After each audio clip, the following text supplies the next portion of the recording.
വധശിക്ഷയ്ക്ക് നിമിഷങ്ങൾ മാത്രം അകലെ തൂക്കുമരത്തിൽ ഒരു മനുഷ്യൻ നിന്നു. ഭയത്തിനു പകരം അയാൾ ഒരു കുസൃതി നിറഞ്ഞ പുഞ്ചിരിയോടെ നിന്നു. ലിവർ വലിച്ചപ്പോൾ ശരീരം താഴെ വീണു, കഴുത്തിൽ കയർ മുറുകി. എല്ലാവരും എല്ലാം അവസാനിച്ചു എന്ന് കരുതി. പക്ഷേ അവരെ ഞെട്ടിച്ചുകൊണ്ട് ആ മനുഷ്യൻ പെട്ടെന്ന് വായുവിൽ പുഞ്ചിരിച്ചു. ശരീരം വളച്ചൊടിച്ച് ഒരു മികച്ച ലിയോ പിഷപ്ലീറ്റ് നടത്തുമ്പോൾ ശ്വാസം മുട്ടൽ പ്രതിധ്വനിച്ചു. ആ കുരുക്ക് ഒരു ഊഞ്ഞാൽ പോലെ പ്രവർത്തിച്ചു. ജനക്കൂട്ടത്തിന് മുന്നിൽ മൃദുവായി ആടി. ഒരു വൃദ്ധൻ ഞെട്ടലിൽ ബോധം കെട്ടു വീണു. പക്ഷേ പ്രവൃത്തി യാദൃശ്ചികമായിരുന്നില്ല. അതൊരു ശ്രദ്ധ തിരിക്കുന്നതായിരുന്നു. ആ നിമിഷം അദ്ദേഹത്തിന്റെ സംഘം മുഴുവൻ ഗ്രാമവും കൊള്ളയടിക്കുകയായിരുന്നു. ആഭരണങ്ങൾ, സ്വർണ്ണം, കൂടാതെ പ്രാദേശിക സ്ത്രീകളുടെ ശ്രദ്ധ പോലും ഒന്നും ഒഴിവാക്കിയില്ല. ഗാർഡുകൾ അവരുടെ തോക്സുകൾക്കായി കൈനീട്ടി. പക്ഷെ അവർ വെടിവെക്കാൻ തുടങ്ങുന്നതിനു മുമ്പ് അദ്ദേഹത്തിന്റെ ഒരു സുഹൃത്ത് വായുവിലൂടെ ഒരു കത്തി എറിഞ്ഞു.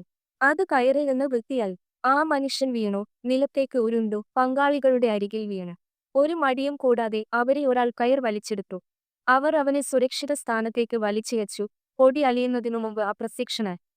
കഥയുടെ ഗുണപാഠം: ചിലപ്പോൾ ഏറ്റവും ധീരമായ രക്ഷപ്പെടലുകൾ സ്വാതന്ത്ര്യത്തെക്കുറിച്ചല്ല, അവ തികഞ്ഞ ശ്രദ്ധ തിരിക്കുന്നതിനെക്കുറിച്ചാണ്. കൂടുതൽ രസകരമായ സിനിമാ റീക്യാപ്പുകൾക്കായി ലൈക്ക് ചെയ്യുക, സബ്സ്ക്രൈബ് ചെയ്യുക.